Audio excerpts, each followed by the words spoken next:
Hey, folks, good morning, good afternoon, or good evening if you are joining us from a beach in the Bahamas or whatever. But welcome, everyone. Thanks for being here. My name is Abhi.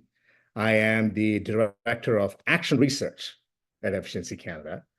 And I'm joining you today from Winnipeg in Manitoba.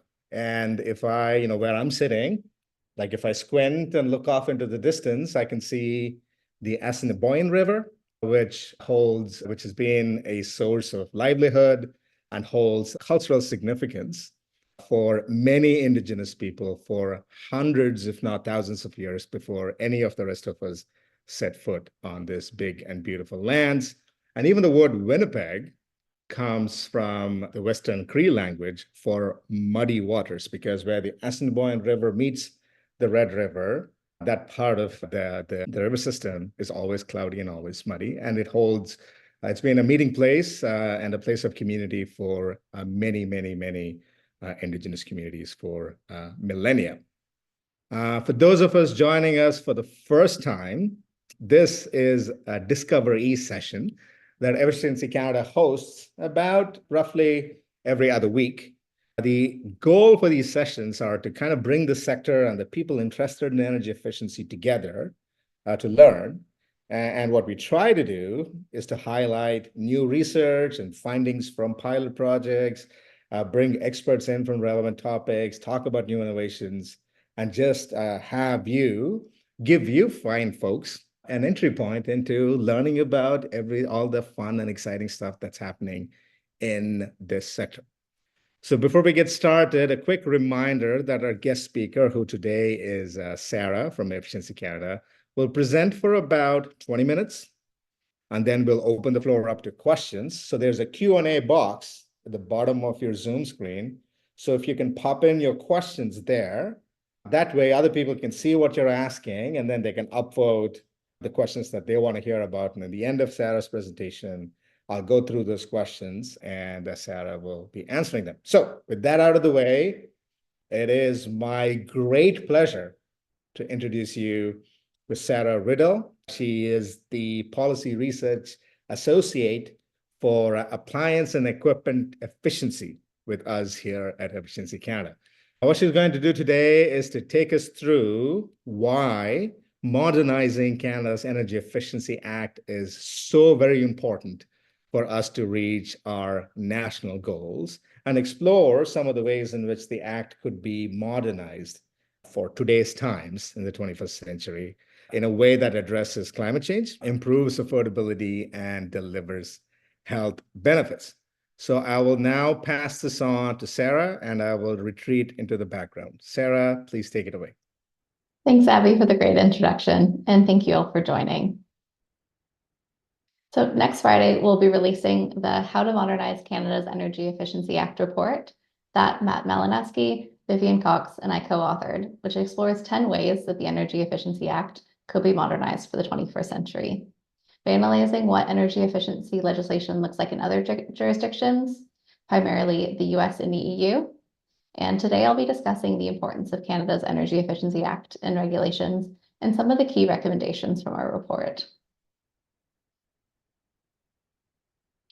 So today, first I'll be discussing the history and importance of Canada's Energy Efficiency Act, then why the Energy Efficiency Act needs modernizing, and then finally, how the Energy Efficiency Act could be modernized, which are the recommendations from our report. So first, let's set the stage for why Canada's Energy Efficiency Act should be modernized, with some of the history and importance of the Act. So Canada's Energy Efficiency Act, which was passed in 1992, applies to all of the regulated appliance and equipment that are either shipped into Canada or between provinces for sale or lease. Thanks to the Energy Efficiency Act, in 1995, Canada got its first energy efficiency regulations. So those set the minimum energy performance standards, or MEPS, for more than 60 categories of appliances and equipment, including things like heating and cooling equipment, household appliances, water heaters, lighting products, as well as many types of commercial and industrial equipment, most notably motors. In addition to the MEPS, The regulations are why you see those EnerGuide energy labels attached to appliances in stores that tell you the appliance's annual energy consumption so that you're able to compare between appliances. And the regulations also enable the collection of energy use data by Natural Resources Canada. The Energy Efficiency Act has been amended twice in its lifespan. The first time was in 2009 to regulate standby power. So, for example, the electricity that microwaves use just to power the little clocks that display the time. And the second time was in 2017, which was to facilitate harmonization between the US with the US and Canada or other jurisdictions to harmonize efficiency and test standards. In July, the Canada Green Building Strategy was released, which states that NRCan will be modernizing the Energy Efficiency Act to update the suite of legislative tools needed to account for the realities of today's online retail environment for energy-using products and equipment. So let's look at the importance of the Energy Efficiency Act and regulations. The purpose of energy standards is to eliminate the least efficient appliances and equipment from the market, which eliminates energy waste and saves Canadians a lot of money. Inefficient appliances require more energy to operate, which means more infrastructure is needed to produce, store, and transport that extra oil, gas, and electricity. More efficient appliances usually only cost a little bit more upfront, while providing consumers savings on their energy bills every single month over the lifespan of the equipment. Energy efficiency is also a very cost-effective way to reduce greenhouse gases, both direct emissions, like from the oil and gas space and water heaters use or gas stoves, or indirect emissions from the electricity that appliances use, since more efficient equipment already saves consumers and businesses money even before the climate benefits are included. Canada's energy efficiency regulations have had a pretty impressive impact to date. For example, from 1995 to 2022, the energy efficiency regulations saved over 340 petajoules of energy and avoided over 44 megatons of greenhouse gases. In terms of cost savings, in 2019, energy efficiency in the residential sector alone saved Canadians over $8.5 billion, which equates to roughly $47 per household per month. So I'm sure that all sounds pretty great. So you're probably wondering why we're suggesting that the Energy Efficiency Act needs to be updated. So let's discuss that next. So technology and the way that energy has been used and conserved has seismically shifted since the Act was passed in 1992. For example, in 1992, the internet was still in its infancy and CD sales had just surpassed those of cassette tapes. Now you can control your appliances from your smartphone. Although the energy efficiency regulations are amended regularly, which categories are updated and when is entirely at NRCan's discretion, as well as how much the efficiency standard will be strengthened by. This means that the efficiency standard for some appliances, like gas stoves, haven't been increased since the 90s. And the efficiency standards, for example, for standard size electric clothes dryers, will be increased by only 5% when they're updated in 2028, which is 13 years after the current standard was set. Regulated product categories can also be very narrow. For example, there are 32 different categories of household refrigerators and refrigerator freezers that each have their own efficiency standard. Having different efficiency standard for every different style and feature of an appliance protects inefficient styles from being regulated out, which we'll later see as an issue with refrigerators in Canada. And additionally, while the EnerGuide label is only required in physical stores right now, more and more appliances are being bought online in Canada, so consumers buying online appliances should also have that information. Buildings are the third largest source of greenhouse gases in Canada, and over 96% of those buildings' operating emissions come from space and water heating, which are regulated by the Energy Efficiency Act and regulations. So those are really important tools that can be leveraged to decarbonize buildings. So next, let's explore 5 of the 10 recommendations from a report as to how the Energy Efficiency Act could be modernized. So first, 2 quick win policies that could ensure consistent and meaningful progress in efficiency standards are 1, introducing mandatory review cycles, and 2, codifying no backsliding on standards. So first, with the mandatory review cycles, a 6-year mandatory review cycle where NRCan must adopt the highest efficiency levels that are technologically feasible and economically justified, just like they have in the US, would address the issue of outdated and underperforming product energy efficiency regulations. You can see in the graph on the right that in an International Energy Agency analysis that looked at refrigerator freezer efficiency across models that are available in Australia, Canada, and Korea, across the board, Canadian models in every size category were less efficient than those in Australia and Korea. Since that report, both Australia and Korea have further strengthened their standards, whereas Canadian standards were last updated in 2014 and will not be strengthened again until 2029 or 2030, depending on the model. So for codifying no backsliding on standards. Adding an anti-backsliding provision to the Energy Efficiency Act could protect existing and future energy efficiency regulations, for example, in response to manufacturer pressure to weaken standards to allow new product features that consume more energy than the standard allows, which is an issue with televisions, for example, or to protect efficiency standards, which are higher in Canada, like electric coil cooktops, while we're harmonizing with the US. The next two recommendations that I'll be discussing on this slide and the next, we've grouped together as rethinking product categories to promote efficiency. So first, let's look at enabling broader definitions. Heat pumps are among the best technologies for reducing energy use and greenhouse gas emissions from space and water heating. However, currently heat pumps and air conditioners are regulated separately, but heat pumps and central air conditioners are nearly identical technologies. You can see on the picture on the right that the only difference between the two is that the heat pump has a reversing valve and a defrost board that allows them to provide highly efficient heating in addition to the same cooling that the air conditioner provides. In the A Cool Way to Heat Homes report that was co-released last year by the Building Decarbonization Alliance, the Canadian Climate Institute, and Efficiency Canada, they analyzed the impact of installing heat pumps instead of residential central air conditioners in Canada, starting in 2025. And they estimated that it would produce $12.6 billion in net benefits by the end of 2035.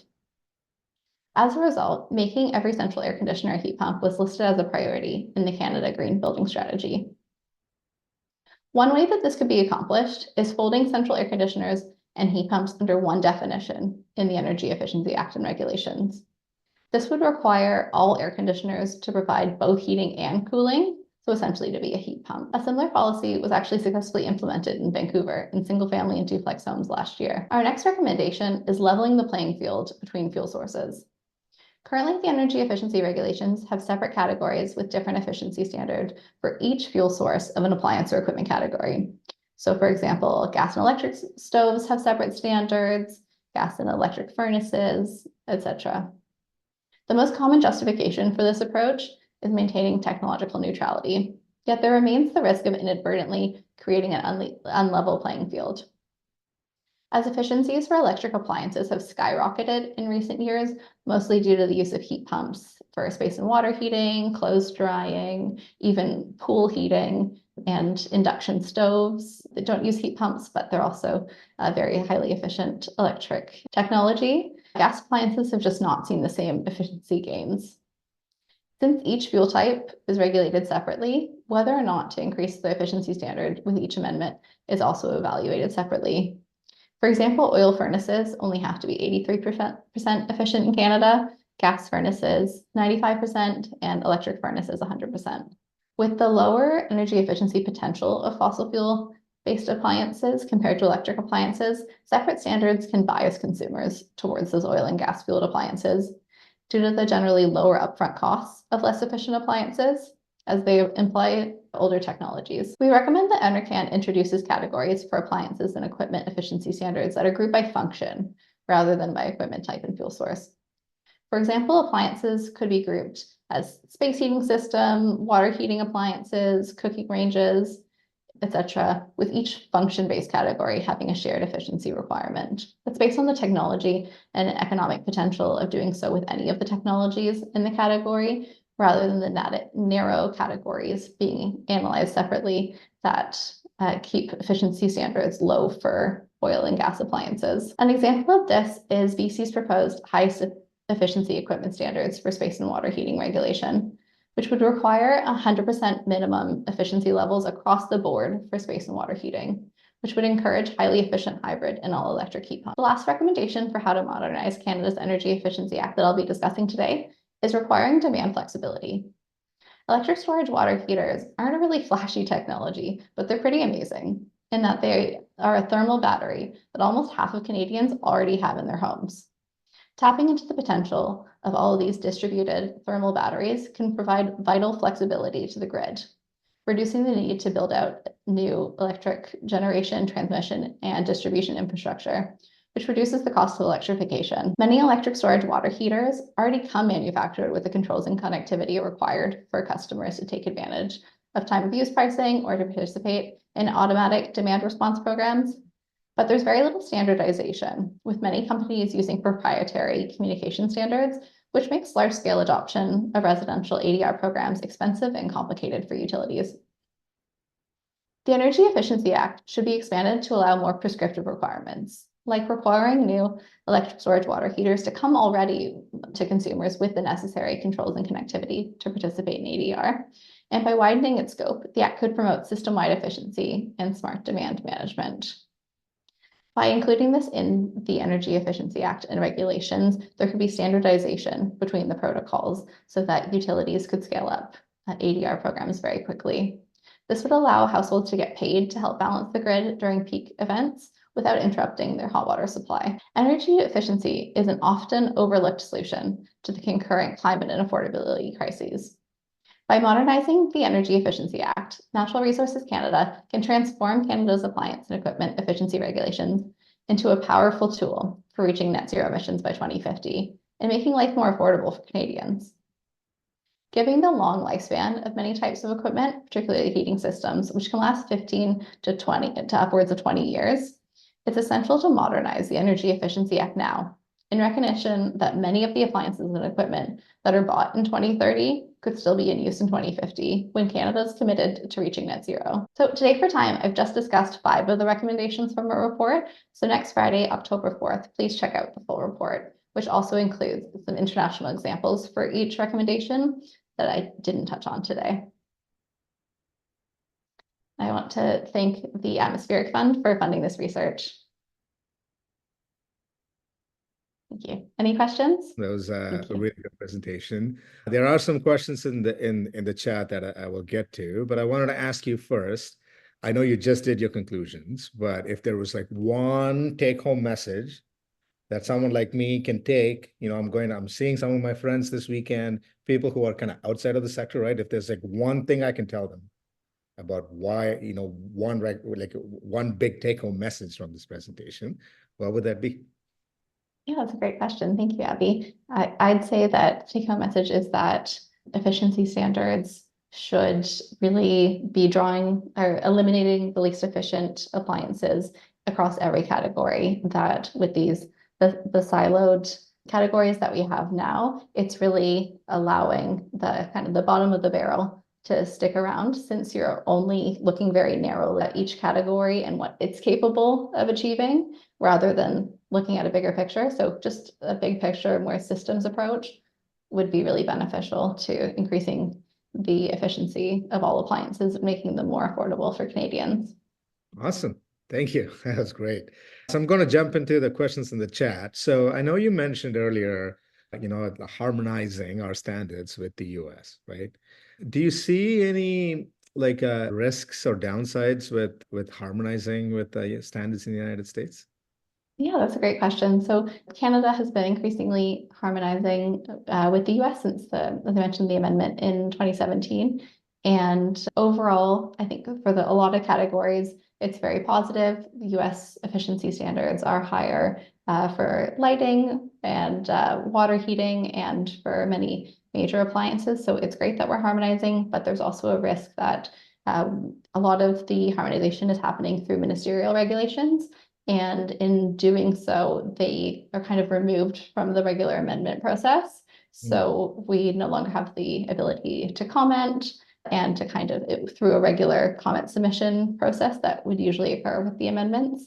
And so we don't always have the ability to, there's not the same regular intervals to push for higher efficiency standards with the harmonization. And also something we saw with major appliances is that originally in 2019, there was a commitment to increase the efficiency standards of major home appliances to Energy Star levels, but that was abandoned. And then due to harmonizing with the US, even though the Energy Star efficiency standards would be better than the proposed US standards for all except one category. And with the harmonizing with the US, because we're now going to be harmonizing with their next efficiency standards. Like I mentioned, for refrigerators, that means we won't get a new standard until 2030 for most models. Okay. Moving on to the next questions. You mentioned earlier that like one way of doing this is by folding, multiple equipment into like a category definitions, right? So one person was asking, like, is there such a thing as 100% efficient like natural gas heating?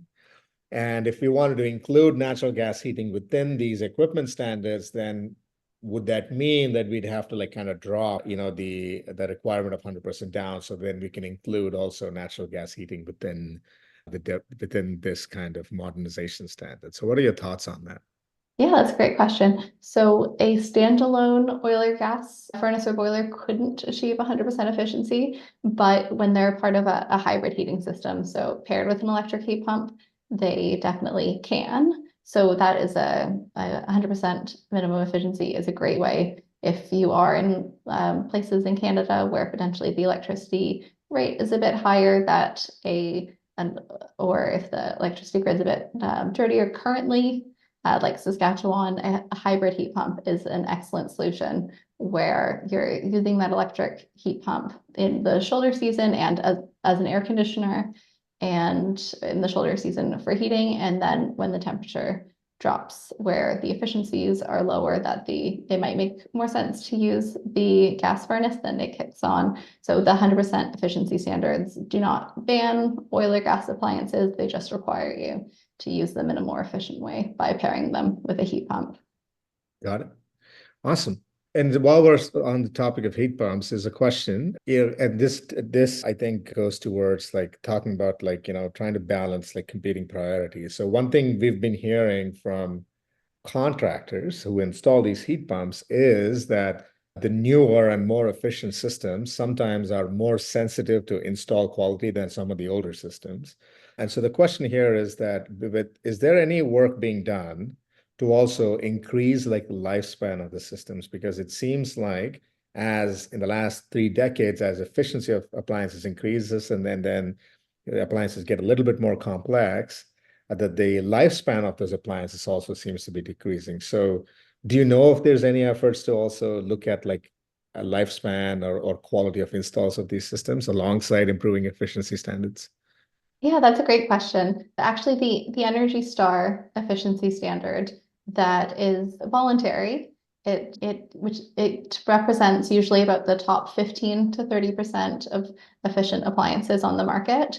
In order to be Energy Star certified, you do have to pass different standards that are not just for efficiency, they're also for longevity and for quality of the equipment. And for example, with dishwashers, there was new efficiency standards that for the Energy Star certification that they'd have to use a really small amount of water compared to older models of dishwashers. And so there was a lot of concern that they weren't going to be able to wash dishes as well with the less water. But part of the Energy Star certification was that manufacturers had to prove that they were still cleaning just as well, if not better, than the older dishwashers that used more water. Awesome. What about product warranties and things like that? Just making sure that like the life cycle economics and the life cycle emissions of equipment that we're putting in is not just efficient, but also lasts long enough that, that it is, of value to both homeowners and for I guess our broader economy and the country. Yeah, that's a great question. Unfortunately, I'm not as well versed on the warranties of the equipment, but I do think it is really important. For example, in Europe, they do have standards for the repairability of appliances, which I think Mhm. are really important. We didn't include this in this report, but I do think that that is a very important function of government, that your appliances, like I know anecdotally, you always hear about how like grandma's fridge that she bought in 1970 is Oh, still yeah. working, but the one that you maybe bought 10 years ago doesn't anymore. So, well, appliances have gotten so much more efficient. It is also very important that they're still repairable, and there is definitely a move for a lot of appliance and equipment manufacturers have started using more proprietary microchips and things like that that make it more difficult to repair appliances. So I do think it is really important for there to be legislation that protects the repairability and the circularity of appliances so that we're not just creating lots of waste, and that you do get to enjoy those payoff periods. Right on. Yeah, my family in India are still using a refrigerator that was bought when I was born, and that's a long, long time ago. So, That's amazing. we don't know how efficient it is, but Yeah. from a life cycle costs and like life cycle emissions perspective, I think maybe we're ahead. So, another question here is on data. And the Energy Information Administration in the US is a huge undertaking, and there's a lot of rich data on appliance efficiency and their market share in different states in the US. Do you know if there's any similar database in Canada where we can understand like the efficiency of equipment being put in under these programs in different provinces across the country? That's a great question. I do feel like across the board, the US, I think being a bigger country, they do have better data for a lot of things, but I haven't seen that data, but I would definitely something I will look into, since it would be amazing to be able to look at the different efficiencies. That might be something that NRCan collects, but it's not something that I've come across. Awesome. And in within this kind of modernizing EE Act, is there room for talking about like updating utility mandates on like the demand response side? Because there, as we're putting in these systems, we could be potentially creating a new entry point for economic activity, right, through like virtual power plants and dispatchable like a demand response and like remote load shedding and things like that through our new water heaters and new heat pumps. Is I mean, the policy aspect of that aside, is modernizing EE Act the right umbrella under which we need to think about some kind of guidelines or regulations for utilities and how they, dispatch these systems and stuff like that? Yeah, that's a great question. I think the Energy Efficiency Act is really only one angle to approach this issue, where it's more just the kind of the equipment side of it, since the Energy Efficiency Act only applies to goods that are either shipped into Canada or between provinces. You can't really, once the equipment's installed, how you use it isn't controlled by the act as much. So it's really just about the equipment itself. So I'd say the Energy Efficiency Act modernization is really important to ensure that the equipment has the capability to participate in those programs, and to have those harmonized controls and connectivity. Something I didn't mention just for time that I think is also really important that's in the report is with electric storage water heaters, there's a concern if the temperature drops too low that Legionella or Legionnaire's disease, the bacteria can grow in them. So I think a really important public health element here is that if the controls and connectivity are standardized, that you can ensure that all of the electric storage water heaters that are participating in demand response programs, that the temperature never drops so low that it would allow the bacteria to proliferate. So there's so many benefits to having the standardization that can only happen if you have every electric storage water heater or other equipment that can participate in demand response programs, if you regulate the equipment coming into Canada. Right on. So just a couple more questions and then we can wrap up. So this modernizing energy efficiency, right? If this is a mission that the federal government chooses not to accept, is there a role for provinces here to act on some or a lot of these recommendations? Yeah, that's a great question. I think what we've seen in BC is really promising with the proposed highest efficiency equipment standards. that they were able to do so within their Energy Efficiency Act. So a lot of provinces do have their own Energy Efficiency Act and regulations where they're able to do really impressive things. Like, for example, in Quebec, where they've already banned fuel oil in new and existing buildings. There's lots of provinces that are moving independently, doing really incredible things to decarbonize buildings and save consumers lots of money. As we know, oil heating is very expensive for Canadians. And so there definitely is a role for provinces to play as well. Right on. A lot of people want to know, where can we get hold of these slides and where can we find this report? So can you maybe tell us a little bit, like a timeline of when and where to find the report and how they can reach out to you to find to get a copy of the slides? Sarah, can you tell people how they can find the report, get a hold of you, things like that? Yeah, definitely. So my email should be, or I can, anyone can email me to get a copy of the report. It's just my first name dot last name at efficiencycanada.org. And with the report, our allies get advanced copy, I believe, on Monday. And then the general release will be next Friday. So you can get, if you're part of our newsletter, you should receive a copy of that. And or you can go to our website and download a copy on Friday.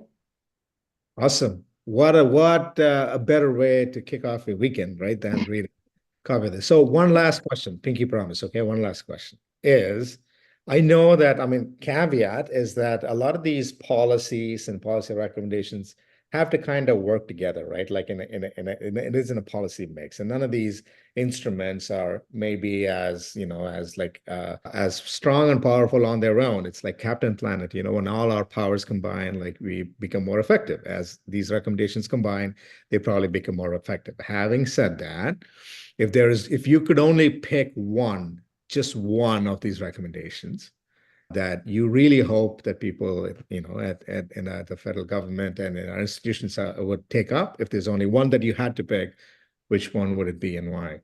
Mhm. I think I might cheat a little bit in answering the question, since Oh, my favorite policy out of the mix is definitely the harmonized efficiency standards for every piece of equipment in the same function category. But I would say that making every air conditioner a heat pump really be a top priority that is done within this parliament, since it is already in the Canada Green Building Strategy. And the incredible savings that were calculated in the report are if the policy starts from 2025. So I think that would be the ideal timeline to start that policy. It's just a no-brainer. It saves, even with like manufacturers and the wholesalers, they need to have fewer SKUs. So they can just focus on heat pumps rather than having to stock all the different styles of heat pumps and air conditioners. It would save Canadians over $10 billion in just energy savings, and then including the benefits is over $12 billion in net benefits by just 2035. So beyond that, even more incredible savings. It's really, I think that is a no-brainer for something that I hope Enercan could do right away. awesome. Thanks, Sarah, for joining us. That was fantastic. And folks, our next discovery is on the 11th of October.